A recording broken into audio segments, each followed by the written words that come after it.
bannaye gwe buli amanyi nti akoye ekitta bantu kya Museveni bukyajjatta buli lunaku atta. Bobi Wine yatugambye tewannabaawo presidency asse bantu mu Uganda nga Museveni. Namulabi yesirwaliza ku gundi ku Bishop Simanyani Museveni osse n'okusinga omusajja naye bwe munaagamba nti tumuleke Namulabi yesinisa mu State House bwe yesise by'amagye mu lukufu nga tewali kisessa naye ng'aseka ndowooza obwedda alowoozaamu nti ate asse n'okusinga okitegeera kuba Museveni yennyini bebatta Bishop oyo bo bennyini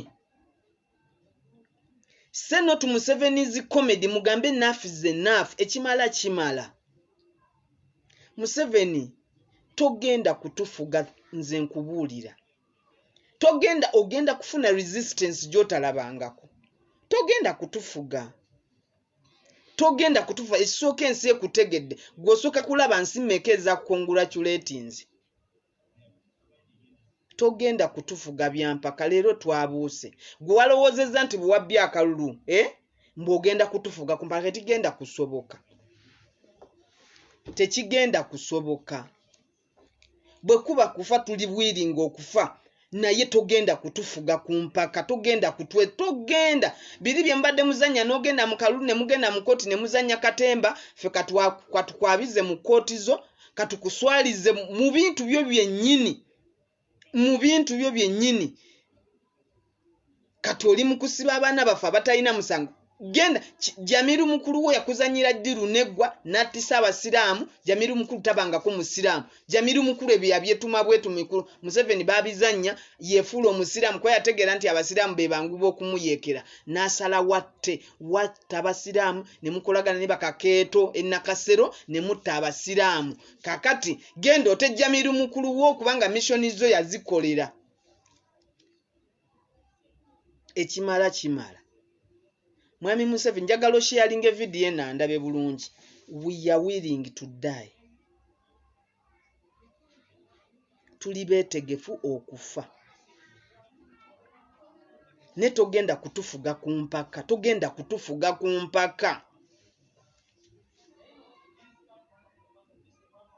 Togenda mukoti katukwanike. Byowinyiddolo byo bitandise okwasama bitiisa tetukyasobola kutiisibwa kubanga tuli baava ekimala kati bw'oba wabadde totya bya UN totya lwaki wabadde okuba bannamawulire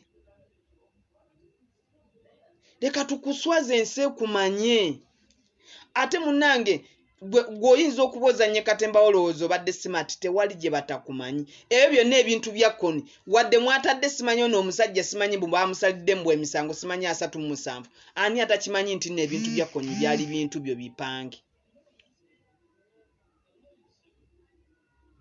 kati olw'okuba temuli bannayuganda mwe mwasazeewo mutukole buli kimu tufe wano we wabeera ebidagala ebifu wano we baleeta ebyokugemesa ebifu wano we wabeera buli kintu kyonna ekifu kibeera wano mwatuleka tufe kyovola tufiira ku myaka 45 alwanye ennyo ku 65 life expectancy yaffe wagikendeeza lwa bimere bya buta bwe tulya eddagala lya butwa buli kimu butwa bw'ogende mulago tokomawo buli kimu watusaddaaka Uganda wagitunda naye tuli beetegefu okwerwanako Mwami Museveni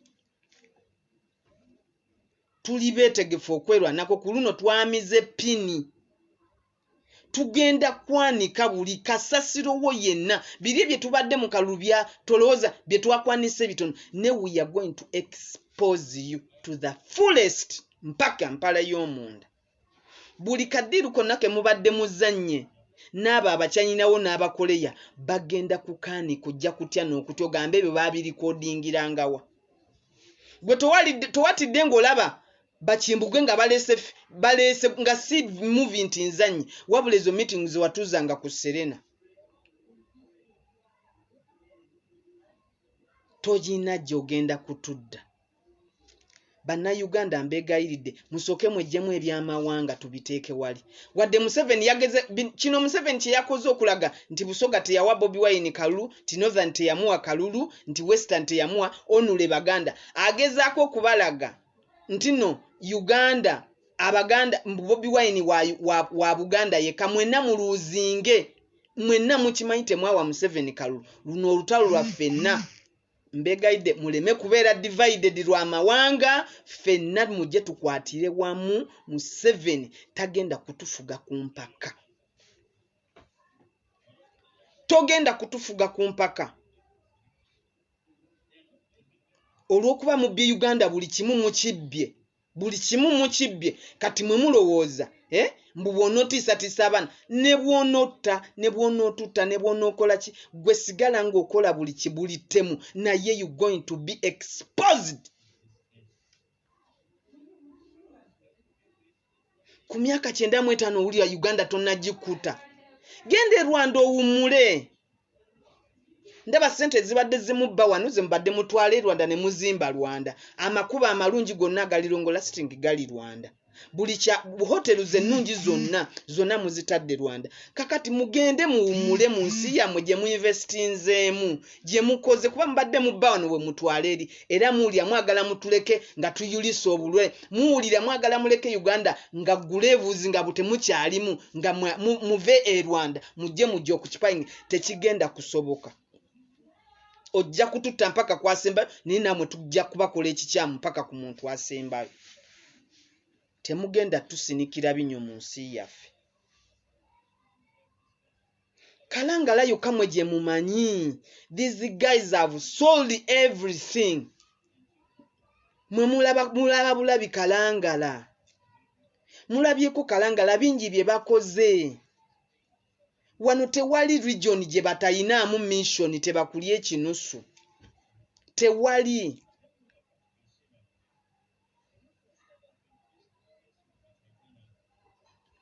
Kati oba obadde tonnasibanga omisipi wagijje ku mpale muddemu mugisibe. We have to expose this dictator. We have to expose. Watusibyeko ababaka ba parliament abantu be bataalonze. Ezo region zonna endala gwe wabalondedde ababaka ba parliament ku mpaka naye ng'okimanyi bulungi abantu tebaabalonze. Tebaabalonze. Bwe baba balonze lwaki abafa abanupo badde wabatulugunya buli member wa parliament gwategeera nga wanupo nga mubatuga bwe mba mmanyi mwayina obuwagizi nga muyina obuwagizi bungi lwaki buli member wa parliament gwe twasimbangawo nga mubabuzawo nga mubagula nga mukola ki bwe mba mwayina obuwagizi. Otusibyeko ebibaka bya parliament abantu bye bataawadde bululu.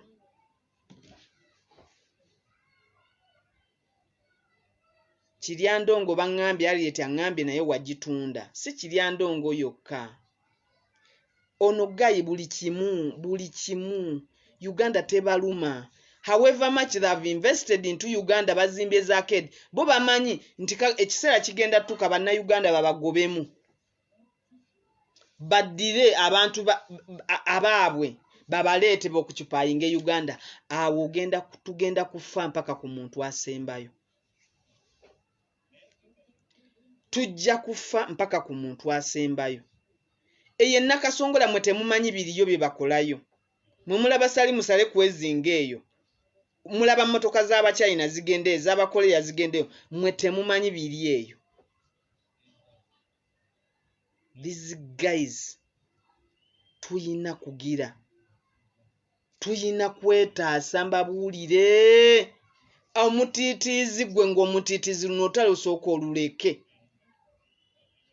Abekasese mwalaba kasaba balangira Museveni bagenda ku street ne bekakase ne bagamba ffe Kasese tetukulondangako. Naye yabataddeko abaka ba parliament ku mpaka ng'abalaga nti no baabalonda. Tebaabalonda. Tosobola kubanga abantu watwala ennyonyi n'obookya. Mumbere waabwe taliiyo. N'ogamba baakuwa akalulu.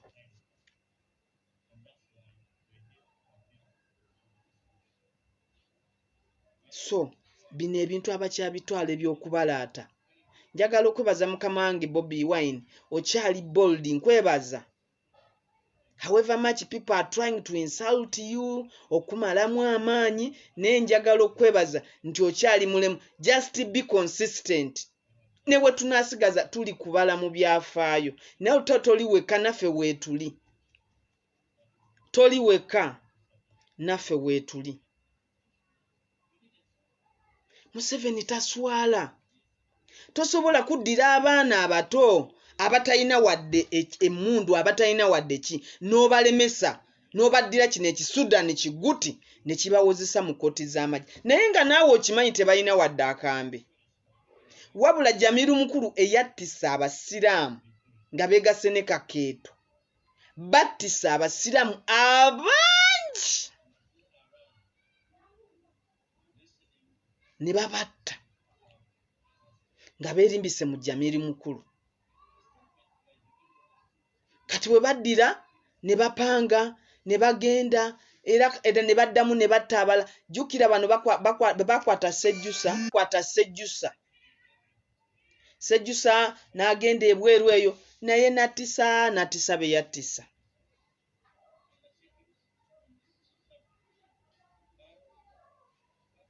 So nze mbagamba these guys bamalirivu okukola kintu kyonna naye naffe tulemereko.